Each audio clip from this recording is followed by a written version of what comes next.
Hello and good morning all of you. स्वागत आहे तुमचं मेगावीड एज्युकेशनच्या यूट्यूब चॅनलवर. आणि तुम्हा सर्वांना सर्वात आधी तर रामनवमीच्या हार्दिक हार्दिक शुभेच्छा. चला सेशनला स्टार्ट करूया. बघूया आपण 10 वर्ड्स, सिनोनिम्स, अँटोनिम्स यांचे हिंदी, मराठी आणि इंग्लिशमध्ये मीनिंग्स आणि जे पण सेंटेन्सेस दिले आहे ते सेंटेन्समध्ये वर्डला कसं यूज करण्यात आलेलं आहे आणि मराठीमध्ये त्या सेंटेन्सचं मीनिंग काय होतं ते सुद्धा आपण बघूया. सो स्टार्ट करूया आपल्या सेशनला. फर्स्ट वर्ड आहे आपला आजचा तो आहे clamp down. CLAMPDOWN, clamp down. Clamp डाऊनचं मीनिंग काय होतं? इंग्लिशमध्ये होतं the act or action of making regulations and restrictions more stringent. म्हणजेच काय? हिंदीमध्ये क्लॅम्प डाऊनचं मीनिंग होतं शिकंजा कसणं. मराठीमध्ये काय होतं? कडक निर्बंध घालणे किंवा कठोर कारवाई करणे. अधिक किंवा कठोर कडक निर्बंध घालणे किंवा कडक कारवाई करणे किंवा कठोर अधिक कठोर बनवणे. काय? नियम. सो क्लॅम्प डाऊनचं मीनिंग होतं इंग्लिशमध्ये the act or action of making regulations and restriction more stringent. हिंदीमध्ये मीनिंग होतं शिकंजा कसणं. मराठीमध्ये काय मीनिंग होतं? कडक निर्बंध घालणे, नियम अधिक कठोर बनवणे आणि कडक कारवाई करणे. सो मराठीमध्ये मीनिंग होतं क्लॅम्प डाऊनचं कडक निर्बंध घालणे, नियम अधिक कठोर बनवणे आणि कडक कारवाई करणे. सिनोनिम्स आहेत टर्न बॅक, होल्ड बॅक आणि अरेस्ट. आणि अँटोनिम्स आहेत क्लॅम्प डाऊनचे कंटिन्यू, रन ऑन आणि carry on. Okay, so synonyms आणि अँटोनिम्स काय आहेत? क्लॅम्प डाऊनचे सिनोनिम्स आहेत टर्न बॅक, होल्ड बॅक आणि अरेस्ट. आणि अँटोनिम्स आहेत कंटिन्यू, रन ऑन आणि कॅरी ऑन. सेंटेन्स बघूया आता सेंटेन्स मध्ये कसं यूज केलेलं आहे क्लॅम्प डाऊनला. A police clamp down on car. Thieves hit a snag when villains stole one of their cars. So सेंटेन्सचा मराठीमध्ये अर्थ काय होतो? कार चोरांवर पोलिसांनी केलेल्या कारवाईत तेव्हा अडचण निर्माण झाली जेव्हा गुन्हेगारांनी त्यांचीच कार चोरली. ओके, सो इथे क्लॅम्प डाऊन मध्ये यूज करण्यात आलेला आहे कारवाई. आणि काय आहे सेंटेन्सचा अर्थ? सेंटेन्स आहे the police clamp down on car thieves hit a snag when villains stole one of their car. सेंटेन्सचा अर्थ काय होतो? कार चोरांवर पोलिसांनी केलेल्या कारवाईत तेव्हा अडचण निर्माण झाली जेव्हा गुन्हेगारांनीच त्यांची एक कार चोरली.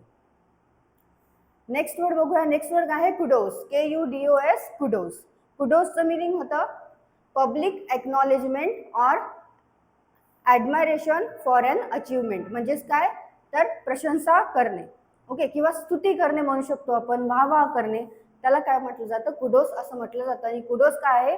हा एक ग्रीक शब्द आहे, ग्रीक वर्ड आहे कुडोस. सो कुडोसचं मीनिंग काय होतं? Public acknowledgement or admiration for an achievement.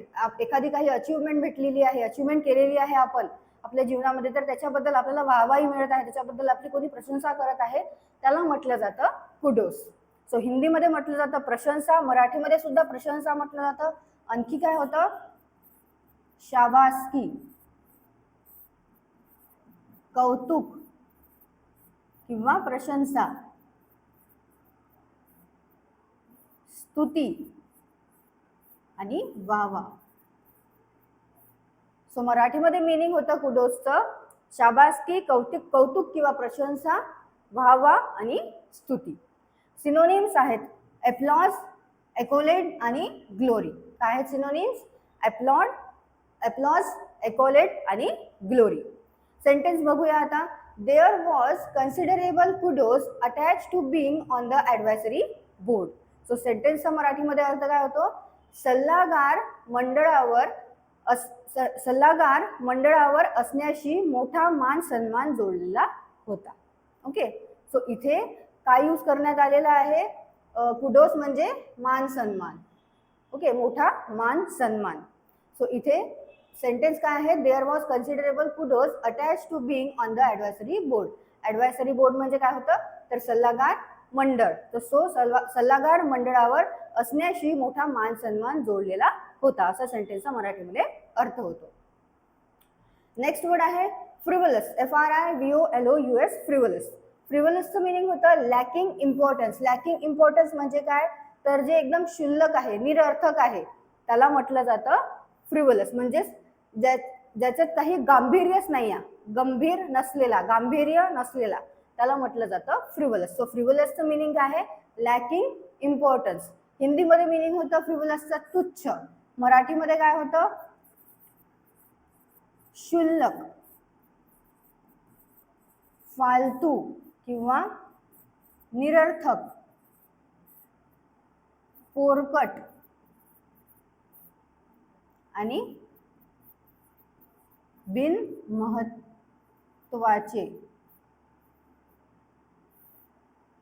आणखी काय होतं, गंभीर नसलेले. सो मराठीमध्ये फ्रिव्हलसचं मिनिंग काय होतं, गंभीर नसलेले, ज्याला गांभीर्य नाही आहे, क्षुल्लक, फालतू किंवा निरर्थक, पोरकट आणि बिनमहत्वाचे, त्याला म्हटलं जातं फ्रिव्हलस. सिनोनिम्स आहेत मायनर, स्मॉल आणि लिटल. आणि अँटोनिम्स काय आहेत फ्रिव्हलसचे, इम्पॉर्टंट, मीनिंगफुल आणि सबस्टेन्शियल. ओके, सो काय आहेत सिनोनिम्स आणि अँटोनिम्स. फ्रिव्हलसचे सिनोनिम्स आहेत मायनर, स्मॉल आणि लिटल, आणि अँटोनिम्स आहेत इम्पॉर्टंट, मिनिंगफुल आणि सबस्टेन्शियल. सेंटेन्स बघूया आता काय आहे.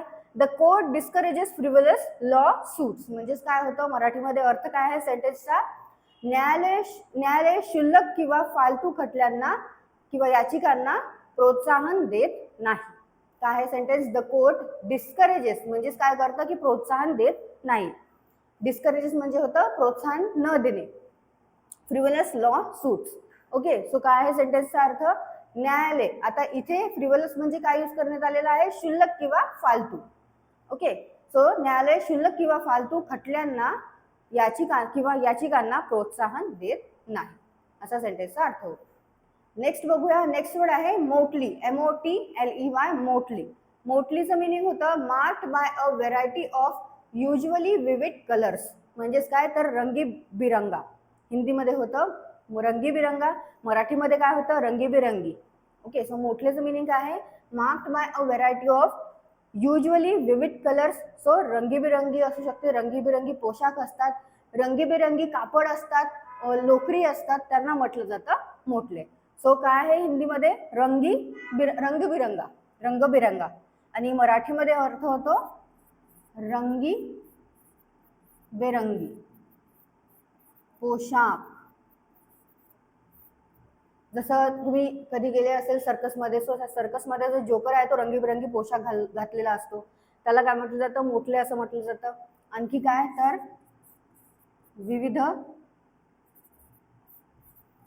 रंगाचे लोकरी कापड. सो याला सुद्धा काय म्हटलं जातं, मोटले असं म्हटलं जातं. आणखी काय होतं, मिश्रण आणि पंचमेल. सो मराठीमध्ये मिनिंग काय होतं मोटलेचं, मिश्रण, पंचमेल किंवा रंगीबेरंगी पोशाख आणि विविध रंगाचे लोकरी कापड. सिनोनिम्स आहेत कलरफुल, कलर्ड आणि व्हॅरिड. आणि अँटोनिम्स काय आहेत, कलरलेस, ॲक्रोमॅटिक आणि सॉलिड. काय आहेत सिनोनिम्स आणि अँटोनिम्स मोटलेचे, कलरफुल, कलर्ड आणि व्हॅरिड हे आहेत सिनोनिम्स. आणि अँटोनिम्स काय आहेत, कलरलेस, ॲक्रोमॅटिक आणि सॉलिड. सेंटेन्स बघूया आता सेंटेन्समध्ये कसं यूज केलेलं आहे मोटलेला. The motley with their colourful outfits. So सेंटेन्सचा अर्थ होतो रंगीबेरंगी पोशाख घातलेला तो विसंगत विचित्र लोकांचा गट. सो इथे मोटले म्हणजे यूज करण्यात आलेला आहे, मोटली म्हणजे यूज करण्यात आलेला आहे रंगीबेरंगी पोशाख म्हणून.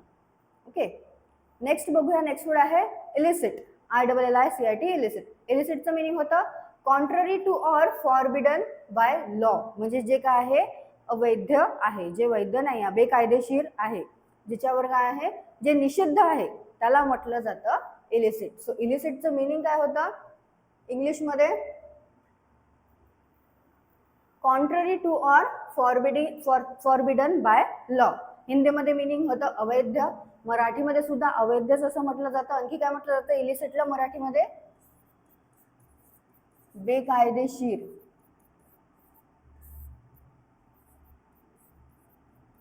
निषिद्ध आणि गैर. सो मराठीमध्ये काय होतं मिनिंग इलिसिटचं? अवैध, बेकायदेशीर, निषिद्ध आणि गैर. सिनोनिम्स काय आहेत? इलिगल, अनलॉफुल आणि क्रिमिनल. आणि अँटोनिम्स आहेत लीगल, लेजिटिमेट आणि लॉफुल. काय आहेत सिनोनिम्स आणि अँटोनिम्स इलिसिटचे? सिनोनिम्स आहेत इलिगल, अनलॉफुल आणि क्रिमिनल. आणि अँटोनिम्स आहेत लीगल, लेजिटिमेट आणि लॉफुल. सेंटेन्स बघूया आता. Had a long history of using illicit drugs. So सेंटेन्सचा अर्थ काय होतो? अवैध, बेकायदेशीर अंमली पदार्थांच्या सेवनाचा दीर्घ इतिहास होता. इथे इलिसिट म्हणजे यूज करण्यात आलेला आहे अवैध आणि बेकायदेशीर म्हणून. आणि सेंटेन्सचा अर्थ काय आहे? Had a long history of using illicit drugs म्हणजे अवैध, बेकायदेशीर अंमली पदार्थांचा, अंमली पदार्थ जे आहे ते काय होते? ड्रग्स. ओके, सेवनाचा दीर्घ इतिहास होता. नेक्स्ट बघूया वर्ड. नेक्स्ट काय आहे? ओके, सो नेक्स्ट वर्ड आहे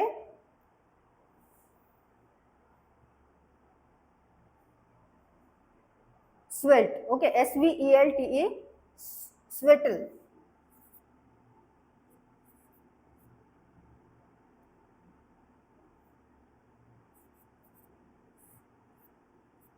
ओके, काय आहे? SVELTE, svelte.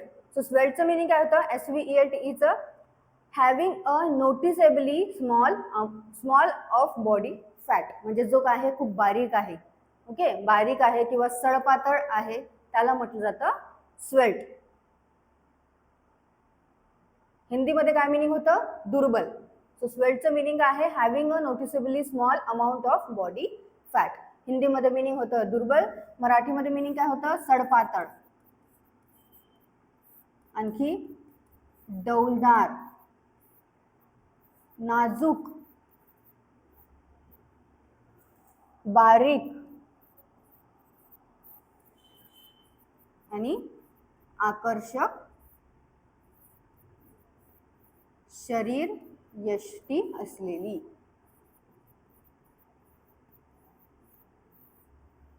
सो हिंदीमध्ये मिनिंग काय होतं स्वेल्टचं? दुर्बल. आणि इंग्लिशमध्ये म्हटलं जातं having a noticeably small amount of body fat. मराठीमध्ये मिनिंग होतं स्वेल्टचं सडपातळ, डौलदार, नाजूक, बारीक आणि आकर्षक शरीर यष्टी असलेली. सिनोनिम्स आहेत स्किनी, स्लेंडर आणि थिन. आणि अँटोनिम्स आहेत प्लम्प, चबी आणि फॅट. सेंटेन्स काय आहे?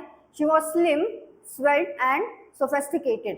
सो सेंटेन्सचा अर्थ काय होतो? ती सडपातळ, डौलदार आणि सुसंस्कृत होती. सो इथे स्वेल्टचं मिनिंग काय यूज करण्यात आलेलं आहे? डौलदार. ओके, स्लिम म्हणजे पण काय होतं? सडपातळ असं होतं. सो काय आहे? She was slim, svelte and sophisticated म्हणजे ती सडपातळ, डौलदार आणि सुसंस्कृत होती. नेक्स्ट वर्ड आहे मेलँकली. MELANCHOLY, मेलँकली. मेलँकलीचं काय मिनिंग होतं? सो मेलँकली म्हणजे होतं कॉझिंग अनहॅपीनेस. कॉझिंग अनहॅपीनेस म्हणजे काय? तर जो उदास आहे, दुःखी आहे त्याला काय म्हटलं जातं? मेलँकली असं म्हटलं जातं. सो मेलँकली म्हणजे काय होतं? कॉझिंग अनहॅपीनेस म्हणजे जो उदास आहे, उदासीन आहे किंवा दुःखी आहे. सो हिंदीमध्ये मिनिंग होतं उदासी. मराठीमध्ये मिनिंग होतं उदास, दुःखी किंवा उदासीन. सिनोनिम्स आहेत मेलँकलीचे सॅड, डिप्रेसिंग आणि मोर्नफुल. आणि अँटोनिम्स आहेत हॅप्पी, चेरी आणि ग्लॅड. सिनोनिम्स काय आहेत मेलँकलीचे? सिनोनिम्स सॅड, डिप्रेसिंग आणि मोर्नफुल. आणि अँटोनिम्स आहेत हॅप्पी, चेरी आणि ग्लॅड. आणि मराठीमध्ये मिनिंग काय होतं मेलँकलीचं? उदास, दुःखी किंवा उदासीन. सेंटेन्स काय आहे? ही हॅज अ मेलँकली लुक म्हणजेच त्याचा चेहरा खिन्न किंवा उदासीन दिसत आहे. आपण इथे दुःखी दिसत आहे सुद्धा यूज करू शकतो. सो काय आहे sentence? He has a melancholy look म्हणजे त्याचा चेहरा खिन्न किंवा उदासीन दिसत आहे. इथे मेलँकली म्हणजे खिन्न किंवा उदासीन असं यूज करण्यात आलेलं आहे. तुम्ही इथे दुःखी सुद्धा यूज करू शकता. नेक्स्ट वर्ड आहे एन्थ्रॉल्ड. ENTHRALLED, enthralled. एन्थ्रॉल्डचं मिनिंग होतं to hold the attention of. म्हणजेच काय? तर हिंदीमध्ये मिनिंग होतं एन्थ्रॉल्डचं रोमांचित. आणि मराठीमध्ये काय म्हणू आपण? की मंत्रमुग्ध होणे, मोहित होणे किंवा गुंग होणे कशामध्ये पण त्याला म्हटलं जातं एन्थ्रॉल्ड. सो इंग्लिशमध्ये मिनिंग काय होतं एन्थ्रॉल्डचं? To hold the attention of. म्हणजेच आता कोणीतरी एकदम सुमधुर गाणं गात आहे तर आपण काय होतो त्यांच्या गाण्यामध्ये मंत्रमुग्ध होतो. तो गात आहे त्याच्यामध्ये आपण गुणगुणत जातो, थोडंसं असं असं वेव्ह करतो किंवा आपण मंत्रमुग्ध होऊन जातो, गुंग होऊन जातो त्याचं गाणं ऐकण्यामध्ये. त्याला काय म्हटलं जातं? एन्थ्राल्ड असं म्हटलं जातं. सो एन्थ्राल्डचं मिनिंग आहे to hold the attention of. हिंदीमध्ये मिनिंग होतं रोमांचित, मराठीमध्ये मिनिंग होतं मंत्रमुग्ध होणे किंवा मोहित होणे.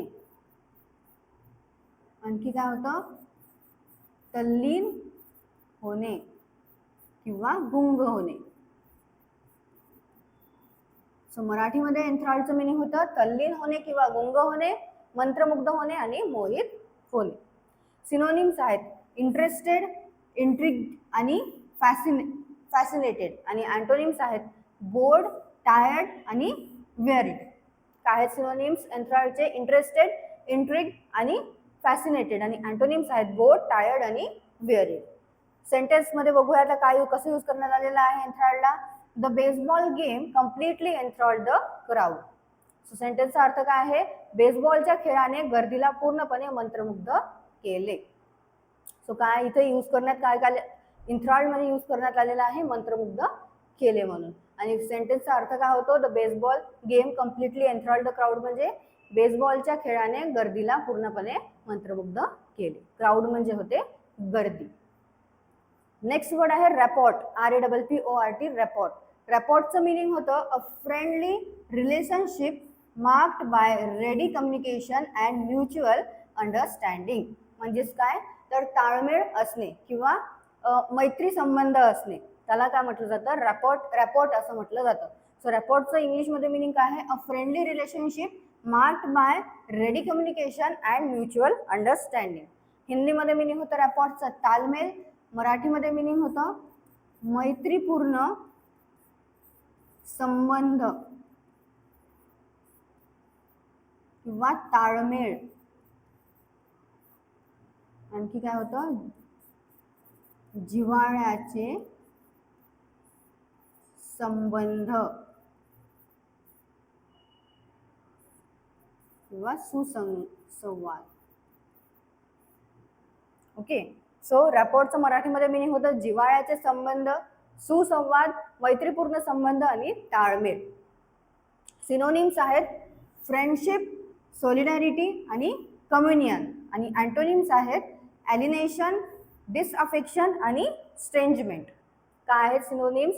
फ्रेंडशिप, सॉलिडॅरिटी आणि कम्युनियन. आणि अँटोनिम्स आहेत ॲलिनेशन, डिसअफेक्शन आणि स्ट्रेंजमेंट.